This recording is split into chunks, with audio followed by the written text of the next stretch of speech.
नमस्कार, बिहार तक में आपका स्वागत है और मैं हूं सुजीत। बिहार में रामचरितमानस को लेकर उठा विवाद थमने का नाम नहीं ले रहा है, बल्कि यूं कहें कि थमने के बजाय और बढ़ता ही जा रहा है। अब देखिए, सबको उम्मीद थी, खासतौर पर जो महागठबंधन में सहयोगी दल हैं, जनता दल यू, कि कम से कम आरजेडी के जो सर्वा नेता हैं तेजस्वी यादव, शिक्षा मंत्री प्रोफेसर चंद्रशेखर के बयान को लेकर कुछ कहेंगे। लेकिन जब उनका बयान आया तो स्पष्ट तौर पर यह लगने लगा कि कहीं ना कहीं तेजस्वी यादव ने शिक्षा मंत्री के बयान का बचाव किया है और उन्होंने साफ तौर पर कहा कि संविधान में सबको बोलने की आजादी है, यानी कि प्रोफेसर चंद्रशेखर शिक्षा मंत्री कुछ बोल रहे हैं तो गलत नहीं है। ये जो बयान है ये जनता दल यू के नेताओं को अच्छा नहीं लगा, खासतौर पर इस मुद्दे को लेकर जो सबसे ज्यादा मुखर थे जनता दल यू के संसदीय बोर्ड के अध्यक्ष उपेंद्र कुशवाहा, और वही क्यों, राष्ट्रीय अध्यक्ष ललन सिंह ने भी ये कहा था कि आरजेडी नेतृत्व को इस पर सक्षम कार्रवाई करनी चाहिए। तो ये तो शिक्षा मंत्री की बात हो गई, लेकिन यह विवाद पहले से चला आ रहा है। खासतौर पर हम देखें तो पूर्व कृषि मंत्री और आरजेडी के विधायक सुधाकर सिंह के मामले को लेकर, दरअसल जेडीयू का जो मुख्य टारगेट है वो सुधाकर सिंह है। सुधाकर सिंह ने जिस तरह से अनाप शनाप मुख्यमंत्री नीतीश कुमार को लेकर बोला है, उसको जनता दल यू के नेता भुला नहीं पा रहे हैं।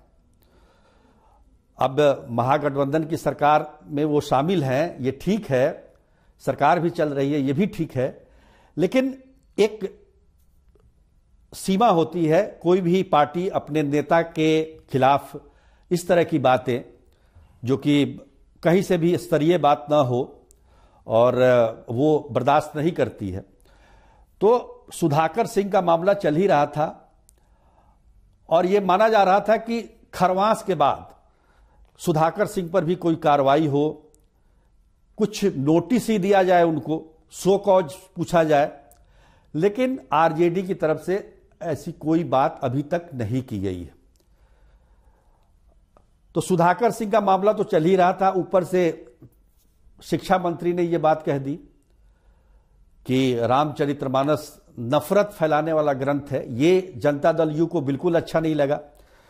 भले ही उनकी राजनीतिक विचारधारा दोनों पार्टियों की, जनता दल यू आरजेडी की, एक है, लेकिन इन मुद्दों पर साफ तौर पर जेडीयू का अलग मत है कि किसी भी धर्म ग्रंथ के बारे में उसके खिलाफ बोलना यह उचित नहीं है। और यही कारण है कि शुक्रवार को जब कैबिनेट की बैठक में सारे मंत्री पहुंचे तो मुख्यमंत्री नीतीश कुमार ने शिक्षा मंत्री से यह कहा कि कहां ये इसमें आप पड़ गए हैं, काम काज कीजिए, शिक्षा विभाग में बहुत सारा काम है, इस विवाद में पड़ने से क्या लाभ है। तो एक तरीके से उन्होंने झिड़की भी दी, फटकार हम तो नहीं कहेंगे, लेकिन उन्होंने नसीहत दी, लेकिन उसका कोई असर शिक्षा मंत्री पर नहीं पड़ा। अब इसी से समझ लीजिए कि एक मंत्रिमंडल का मुखिया मुख्यमंत्री है, अगर वो कुछ कहता है तो उसके कुछ मायने होते हैं, पर चूंकि गठबंधन की सरकार चल रही है तो इसका बहुत ज्यादा महत्व नहीं रह जाता। वो भी अगर गठबंधन की सरकार में अगर सहयोगी दल ज्यादा ताकतवर है, उसके पास ज्यादा विधायक हैं, तो क्यों सुनेगा वो बात। तो ये जो बातें चल रही हैं, देखिए अभी 6 महीने भी नहीं हुए हैं सरकार बने हुए बिहार में महागठबंधन के, और ऐसे में इस तरह की तकरार होना ये कहीं से भी शुभ संकेत तो नहीं है, यह कहा जा सकता है। अब देखिए, सुधाकर सिंह के मामले में कम से कम सो कॉज नोटिस तो जरूर देना चाहिए था आरजेडी को। अब सुधाकर सिंह आरजेडी के प्रदेश अध्यक्ष जगदानंद सिंह के बेटे भी हैं, तो फिर वो सो कॉज नोटिस कैसे जाएगा। और इधर आपने काफी कुछ कह दिया मुख्यमंत्री नीतीश कुमार को, जेडीयू के नेता लगातार कहते रहे हैं। अब हालात ये हैं कि आरजेडी कह रही है कि जो लोग इस तरह का बयान दे रहे हैं वो बीजेपी के इशारे पर चल रहे हैं, और उधर जेडीयू के उपेंद्र कुशवाहा कहते हैं कि आरजेडी जो है कार्रवाई नहीं कर रही है और ये जो मामला विवाद जो बढ़ा रही है ये बीजेपी के इशारे पर चल रहा है, क्योंकि केंद्र में आरजेडी को कुछ लाभ लेना है। अब क्या लाभ लेना है? लाभ तो एक ही है कि केस में कुछ रियायत मिल जाए, जो मुकदमे चल रहे हैं उसमें कुछ रियायत मिल जाए, यही हो सकता है।